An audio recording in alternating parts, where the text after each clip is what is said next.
এই জন্য সামনে রমাদান আসছে, আমরা রমজান মাসে রোজা রাখবো, কিয়ামুল লাইল করবো, সব কিছু ঠিক আছে। আল্লাহ রাসূল সাল্লাল্লাহু আলাইহি ওয়াসাল্লাম বলছেন, মান সামা রমাদানা ঈমানান ওয়া ইহতিসাবান গুফিরা লাহু মা তাকদ্দামা মিন যামবি, যে রমজান মাসে সওয়াবের আশায় ঈমানের সাথে রোজা রাখবে, আল্লাহ পাক তার বিগত জীবনের গুনাহ মিটিয়ে দিবেন। মান কামা রমাদানা ঈমানান ওয়া ইহতিসাবান গুফিরা লাহু মা তাকদ্দামা মিন যামবি, যে ঈমানের সাথে সওয়াবের আশায় রমজান মাসে কিয়ামুল লাইল করবে, আল্লাহ পাক তার বিগত জীবনের সকল গুনাহ মিটিয়ে দিবেন। আমরা রোজা রাখবো, আমরা কিয়ামুল লাইল করব, সব কিছু ঠিক আছে, সকল আমল থাকবে। বিশেষত এই রমজান মাসকে আমরা যদি কোরআনময় করতে পারি, এখন থেকে টার্গেট নিতে হবে। কারণ এখন থেকে টার্গেট না নিলে আপনি শয়তান অন্য এস্টিমেট আপনার মাথার মধ্যে ঢুকিয়ে দিবে। এই জন্য একটু আগে থেকেই বলা, রমজান এখনো 1 মাস সময় বাকি। যদি আমরা প্রকৃত অর্থে রমজানের ওই আল্লাহর ওই কুদরতের নাগাল পেতে চাই, রমজানের ওই বিশেষ ফজিলত আমরা লাভ করতে চাই, ওই রমজানকে যদি আমাদের বিগত জীবনের গুনাহের জন্য কাফফারাকারী বানাতে চাই, তাহলে এখন থেকে এস্টিমেট সাজাতে হবে। আর এই ক্ষেত্রে সবচেয়ে অগ্রগামী থাকতে হবে, আমাদের বিবেচনার মধ্যে, প্রেফারেন্সের মধ্যে আমরা সবার আগে যেটাকে রাখতে হবে সেটা হচ্ছে কোরআন। আল্লাহ যেন আমাদেরকে তৌফিক দান করেন। আমরা বললাম কোরআনের প্রতিটি হরফের সাথে 10 গুণ সওয়াব রয়েছে। আমরা বললাম কোরআনে কারীম কষ্ট করে করে তিলাওয়াত করলে আল্লাহ পাক দ্বিগুণ সওয়াব দিবেন। আমরা বললাম কিয়ামতের ময়দানে এই কোরআন তার তিলাওয়াতকারীর জন্য শাফায়াতকারী হিসেবে আসবে। রমজানকে সামনে রেখে আমরা যেন সেই মুখে আমাদের জীবন গঠন করতে পারি। আল্লাহ পাক আমাদেরকে তৌফিক দান করুন, আমিন। রজব মাস চলমান, শেষের দিকে চলে এসেছে, সামনে শাবান, তারপরে রমাদান। এই মুহূর্তে আমাদের জন্য সবচেয়ে বেশি প্রয়োজনীয় হচ্ছে আমাদের জীবনকে রমজানময় করে গড়ে তোলা। রাসূল সাল্লাল্লাহু আলাইহি ওয়াসাল্লাম রজব মাস আসলে দোয়া করতেন, আল্লাহুম্মা বারিক লানা ফি রজব ওয়া শাবান ওয়া বাল্লিগনা রমাদান। আল্লাহ আমাদেরকে রজব এবং শাবানের বরকত দান করুন, আমাদেরকে রমজান পর্যন্ত পৌঁছে দিন। আল্লাহ রাসূল এই দোয়া করতেন। রাসূলুল্লাহর এই দোয়া থেকে বোঝা যায় যে রমাদানের প্রস্তুতি নিতে হয় রজব মাস থেকে। দেখতে দেখতে রজব মাস চলে গেছে, সামনে শাবান, তারপরে রমাদান চলে আসছে। এই রমজান মাসকে আমরা যদি সুন্দর করতে চাই, রাসূলুল্লাহ এই মাসে কোরআনে কারীমের দাওরা করতেন। সাহাবায়ে কেরাম ব্যবসা বাণিজ্য গুটিয়ে কোরআনময় করে গড়ে তুলতেন রমজানকে। আল্লাহর ওলিগণ এই রমজানকে সাজিয়েছেন কোরআন দিয়ে। আমরা দেখেছি আমাদের পীর মুর্শিদ আল্লামা সাহেব খলিফাতুল রহমাতুল্লাহ আলাইহি এই মাসে কোরআনে কারীমের আলিম দিতেন, কোরআনের বিশেষত কিরাতের শিক্ষা দিতেন, দারুল কিরাত প্রতিষ্ঠা করেছেন, যার মাধ্যমে লক্ষ লক্ষ মানুষ কোরআনে কারীমের শিক্ষা নিচ্ছে। রমজান মাসে এমনই একটা পরিবেশ সৃষ্টি করা হয়েছে। আল্লাহ রাসূল সাল্লাল্লাহু আলাইহি ওয়াসাল্লাম বলছেন, খায়রুকুম মান তাআল্লামাল কুরআন ওয়া আল্লামাহু, তোমাদের মধ্যে সেই ব্যক্তি সর্বোত্তম যে কোরআনে কারীম শিক্ষা দিয়ে শিক্ষা গ্রহণ করে।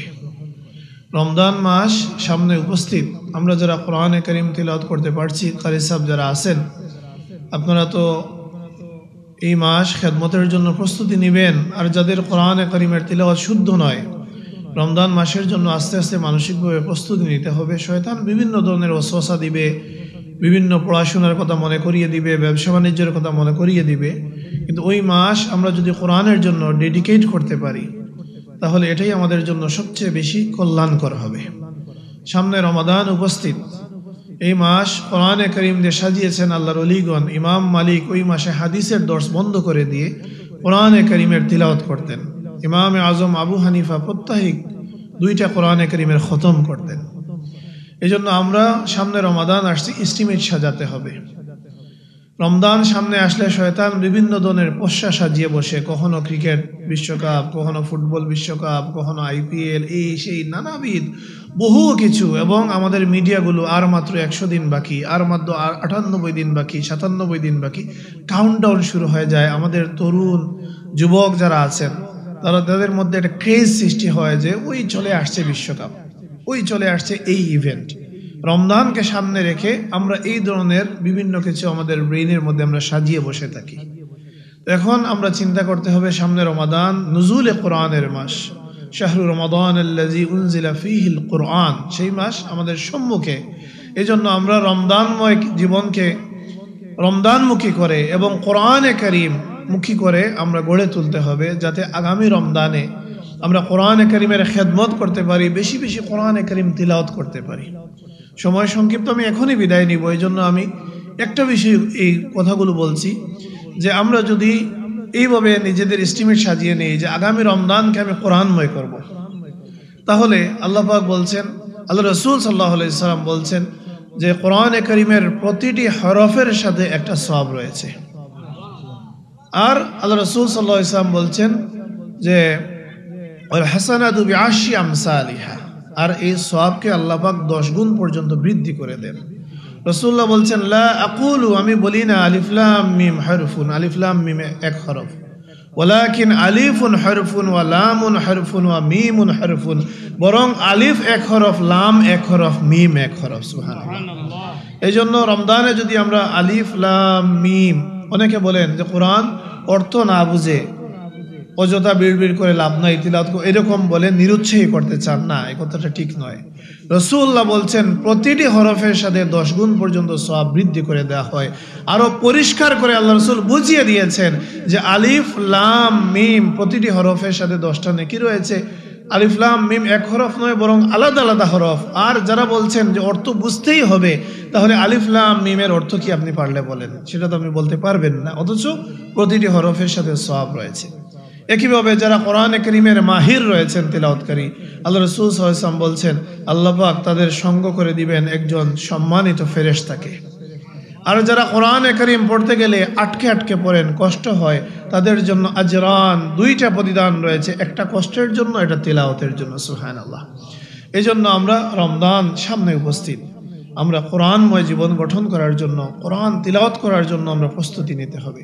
আল্লাহ রাসূল সাল্লাল্লাহু আলাইহি ওয়াসাল্লাম বলছেন ইকরাউল কুরআন ফাইন্নাহু ইয়াতি ইয়াউমাল কিয়ামাতি শাফিআন লিআসহাবিহি, কোরআনে কারীম তিলাওয়াত করো, কিয়ামতের দিন এই কোরআন তার সঙ্গীর জন্য, তিলাওয়াতকারীর জন্য শাফায়াতকারী হবে। সুবহানাল্লাহ।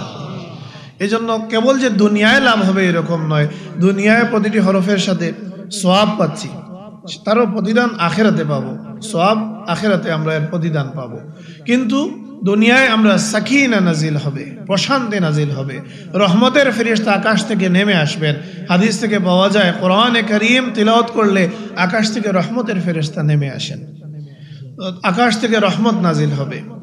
আর আমরা নূর লাভ করব। কোরআনে কারীম হচ্ছে নূর, যেটা আমাদের জীবনকে করে দিবে নূরান্বিত। আল্লাহ পাক কোরআনে কারীমের মধ্যে বলছেন আলা বিযিকরিল্লাহি তাতমাইন্নুল কুলুব, জেনে রাখো আল্লাহর জিকির সমূহ, আল্লাহর জিকির অন্তরসমূহ, আলা বিযিকরিল্লাহি তাতমাইন্নুল কুলুব, অন্তরসমূহ প্রশান্তি লাভ করে আল্লাহর জিকিরের মাধ্যমে। ও আফদালুজ যিকরি তিলাওয়াতুল কোরআন, হাদিসের মধ্যে এসেছে সর্বশ্রেষ্ঠ জিকির হচ্ছে কোরআনে কারীমের তিলাওয়াত। এই জন্য কোরআনে কারীম আমরা যখন তিলাওয়াত করব, সাকিনা লাভ করব, আকাশ থেকে রহমতের ফেরেশতা নেমে আসবেন। আর সর্বোপরি কিয়ামতের ময়দানে কোরআন আমাদের জন্য হবে শাফায়াতকারী। কোরআন হচ্ছে আল্লাহর কালাম, কালামুল্লাহ। আর কিয়ামত দিবসের মালিক হচ্ছেন স্বয়ং আল্লাহ, মালিক ইয়াউমিদ্দিন। কিয়ামত দিবসের মালিক আল্লাহ, আর আল্লাহর কালাম হবে সুপারিশকারী। আপনি বিষয়টাকে যদি এই বিষয়টাকে একটু চিন্তা করতে পারেন যে কালামুল্লাহ আমার হয়ে আল্লাহর সাথে কথাবার্তা বলবে, এরকম হাদিসে এসেছে সূরা বাকারা আর আলে ইমরান এগিয়ে যাবে, গিয়ে আল্লাহর সাথে বাতচিত করবে আমাদের হয়ে। সুবহানাল্লাহ। এই জন্য কালামুল্লাহ আল্লাহর সাথে কথা বলবে আমাদের হয়ে কিয়ামতের ময়দানে, আমরা যদি কোরআনে কারীমের তিলাওয়াতকারী হই। এই জন্য সামনে রমাদান আসছে, আমরা রমজান মাসে রোজা রাখবো, কিয়ামুল লাইল করবো, সবকিছু ঠিক আছে। আল্লাহ রাসূল সাল্লাল্লাহু আলাইহি ওয়াসাল্লাম বলছেন মান সামা রমাদানা ঈমানান ওয়া ইহতিসাবান গুফিরা লাহু মা তাকদ্দামা মিন যামবি, যে রমজান মাসে সওয়াবের আশায় ঈমানের সাথে রোজা রাখবে, আল্লাহ পাক তার বিগত জীবনের গুনাহ মিটিয়ে দিবেন। মান কামা রমাদানা ঈমানান ওয়া ইহতিসাবান গুফিরা লাহু মা তাকদ্দামা মিন যামবি, যে ঈমানের সাথে সওয়াবের আশায় রমজান মাসে কিয়ামুল লাইল করবে, আল্লাহ পাক তার বিগত জীবনের সকল গুনাহ মিটিয়ে দিবেন। আমরা রোজা রাখবো, আমরা কিয়ামুল লাইল করব, সবকিছু ঠিক আছে, সকল আমল থাকবে। বিশেষত এই রমজান মাসকে আমরা যদি কোরআনময় করতে পারি, এখন থেকে টার্গেট নিতে হবে। কারণ এখন থেকে টার্গেট না নিলে আপনি শয়তান অন্য এস্টিমেট আপনার মাথার মধ্যে ঢুকিয়ে দিবে। এই জন্য একটু আগে থেকেই বলা, রমজান এখনো 1 মাস সময় বাকি। যদি আমরা প্রকৃত অর্থে রমজানের ওই আল্লাহর ওই কুদরতের নাগাল পেতে চাই, রমজানের ওই বিশেষ ফজিলত আমরা লাভ করতে চাই, ওই রমজানকে যদি আমাদের বিগত জীবনের গুনাহের জন্য কাফফারাকারী বানাতে চাই, তাহলে এখন থেকে এস্টিমেট সাজাতে হবে। আর এই ক্ষেত্রে সবচেয়ে অগ্রগামী থাকতে হবে, আমাদের বিবেচনার মধ্যে, প্রেফারেন্সের মধ্যে আমরা সবার আগে যেটাকে রাখতে হবে সেটা হচ্ছে কোরআন। আল্লাহ যেন আমাদেরকে তৌফিক দান করেন। আমরা বললাম কোরআনের প্রতিটি হরফের সাথে 10 গুণ সওয়াব রয়েছে। আমরা বললাম কোরআনে কারীম কষ্ট করে করে তিলাওয়াত করলে আল্লাহ পাক দ্বিগুণ সওয়াব দিবেন। আমরা বললাম কিয়ামতের ময়দানে এই কোরআন তার তিলাওয়াতকারীর জন্য শাফায়াতকারী হিসেবে আসবে। রমজানকে সামনে রেখে আমরা যেন সেই মুখে আমাদের জীবন গঠন করতে পারি। আল্লাহ পাক আমাদেরকে তৌফিক দান করুন, আমিন। আর আমার অনেক দূরে যাওয়া সব কিছু মিলিয়ে আর খুব বেশি কথা বলার সুযোগ নেই। জিহাদি সাহেব যেহেতু আছেন, তিনি তো বয়ান করবেনই, আমি আপনাদেরকে বিদায় নিচ্ছি। ওয়া আখিরু দাওয়ানা আনিল হামদুলিল্লাহি রাব্বিল আলামিন। সাল্লাল্লাহু আলা সাইয়্যিদিনা ওয়া মাওলানা মুহাম্মদ ওয়া আলা আলিহি ওয়া আসহাবিহি ওয়া সাল্লাম। সাল্লাল্লাহু আলা সাইয়্যিদিনা ওয়া মাওলানা মুহাম্মদ ওয়া আলা আলিহি ওয়া আসহাবিহি ওয়া সাল্লাম। أستغفر الله إن الله غفور رحيم. أستغفر الله ربي من كل ذنب وأتوب إليه. لا حول ولا قوة إلا بالله العلي العظيم. আচ্ছা, আপনাদের এই এলাকায় মনে হয় এটা গানের অনুষ্ঠান হবে এরকম শুনছিলাম, এটা কি বন্ধ হয়েছে শেষ পর্যন্ত? আচ্ছা, এগুলো আপনারা একটু সতর্ক দৃষ্টি রাখবেন। এত মুমিন, এত মুসলমান এই দেশে, এই সকল অনাচার, এই সকল অন্যায়, এই সকল জুলুম, এটা সহ্য করা যায় না, কি বলেন? এই জন্য যেখানে প্রতিটি পাড়ায় পাড়ায়, মহল্লায় মহল্লায় দারুল কেরাত রয়েছে, কোরআনে কারিমের শত সহস্র হাফিজ রয়েছেন, কারি রয়েছেন, মুসল্লিয়ান রয়েছেন, এই সমাজের মধ্যে এটা কখনো সহ্য করা যায় না। এগুলো আপনারা একতাবদ্ধ থাকবেন, বদনামি চলবে না, নাচ গান চলবে না। এগুলো যদি সমাজের মধ্যে বিস্তার লাভ করে তাহলে সমাজকে কোনোভাবেই ধরে রাখতে পারবেন না, ইমান ইসলাম ধরে রাখতে পারবেন না। সবাই সতর্ক থাকবেন ইনশাআল্লাহ। আল্লাহুম্মা আমিন। আলহামদুলিল্লাহি রাব্বিল আলামিন ওয়াসসালাতু ওয়াসসালামু আলা আশরাফিল আমবিয়া ওয়াল মুরসালিন। রব্বানা যালামনা আনফুসানা ওয়া ইল্লাম তাগফির লানা ওয়া তারহামনা লানাকুনান্না মিনাল খাসিরিন।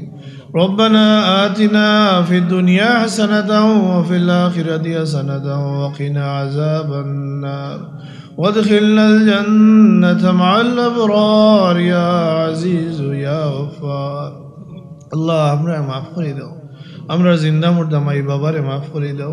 আল্লাহ আমরা যারা মাই বাবা অসুস্থ আছেন শিফা নসিব করো, আমরা যারা মাই বাবা জীবিত আছেন নেক হায়াত দান করো। আল্লাহ আমরা উপর মাথার ছায়া দীর্ঘদিন বাকি রাখো, আমরা তার খেদমত করার তৌফিক দান করো। আমরা যারা মাই বাবা কবরবাসী হয়ে গেছেন মওলা, তারা কবরে রওদাতুম মিন রিয়াদিল জান্নাহ বানাইয়া দেও। আমরা মাই বাবার লাগি নেক খাম দিয়া দখরনেওয়ালা বানাইয়া দেও। আল্লাহ বাকি জীবন তোমার গোলামি করার তৌফিক আমরা দান করো। আল্লাহ তোমার জিকির আমরা অন্তরের খোরাক বানাইয়া দেও। আল্লাহ আমরা জাকির বান্দা বানাইয়া দেও। আল্লাহ আমরা পরিবার পরিজনে নামাজি বানাইয়া দেও, নামাজের লগে মহব্বত পয়দা করি দেও। আমরা মাকান অখলরে তোমার ইয়াদ দিয়া আবাদ করি দেও, নাফরমানি ইচ্ছা বাসনা অন্তর থেকে দূর করি দেও। আমরা ইচ্ছা অখলরে নেক বানাইয়া দেও, পূর্ণ করি দেও। আমরা বারবার হারামাইন শরীফাইনের মকবুল জিয়ারত নসিব করো। আল্লাহুম্মা বারিক লানা ফি রজব ওয়া শাবান ওয়া বাল্লিগনা রমাদান। আল্লাহ রজব শাবানের বরকত আমরা দান করো। আল্লাহ আমরা রমজান পর্যন্ত পৌঁছাইয়া দেও। আগামী রমজানে আমরা বিগত জীবনের গুনার লাগি কাফফারাকারী বানাইয়া দেও। আল্লাহ আগামী রমজানে আমরা কোরআন দিয়ে সাজাইতে পারতাম তৌফিক দান করো। তোমার কালামের খেদমত করার তৌফিক আমরা দান করো। আল্লাহ তোমার কালাম রে আমরা লাগি সহজ করে দেও। নূরে কোরআন দিয়ে আমরা অন্তর রে মুনাওয়ার করে দেও। আমরা বাচ্চাইন্তর অন্তর রে নূরে কোরআন দিয়ে মুনাওয়ার করে দেও। সিরাজাম মুনিরের আলোয় আমরা আলোকিত করিয়া দেও। আল্লাহ এই সমাজটারে সুন্দর করে দেও, তোমার দিন রে কায়েম করে দেও। আল্লাহ মসজিদ হলর মুসল্লিতে পরিপূর্ণ করে দেও। আল্লাহ নাচ গান বাজনা বন্ডামি সমাজ থেকে দূর করে দেও। আল্লাহ আমরা তোমার দিনর পক্ষ কাম করার তৌফিক দান করো। আল্লাহ আমরা তোমার দিনর খাদিম বানাইয়া দেও। আল্লাহ আমরা মুজাহিদ বানাইয়া দেও। আল্লাহ আমরা শাহাদতর মৃত্যু দান করিও। আল্লাহ ফিলিস্তিনের মুজাহিদিন হলরে তুমি সাহায্য করো। আল্লাহ ফিলিস্তিনের মুজাহিদিন হলরে ইজ্জতর জীবন দান করো। আমরা তারার পাশে দাঁড়াইবার শক্তি সামর্থ্য দান করো। সুবহান রাব্বিকা রব্বিল ইজ্জাতি আম্মা ইয়াসিফুন। আল্লাহ আমরা হালাল রিজিকের ব্যবস্থা করে দাও, আমরা শুভরাত্রি উফরো রাত বানাইয়া দেও। আল্লাহ হালাল আমরা লাগি যথেষ্ট করে দেও, আমরা হারাম থেকে বাঁচাইয়া রাখো। সুবহান রাব্বিকা রব্বিল ইজ্জাতি আম্মা ইয়াসিফুন ওয়া সালামুন আলাল মুরসালিন ওয়ালহামদুলিল্লাহি রাব্বিল আলামিন।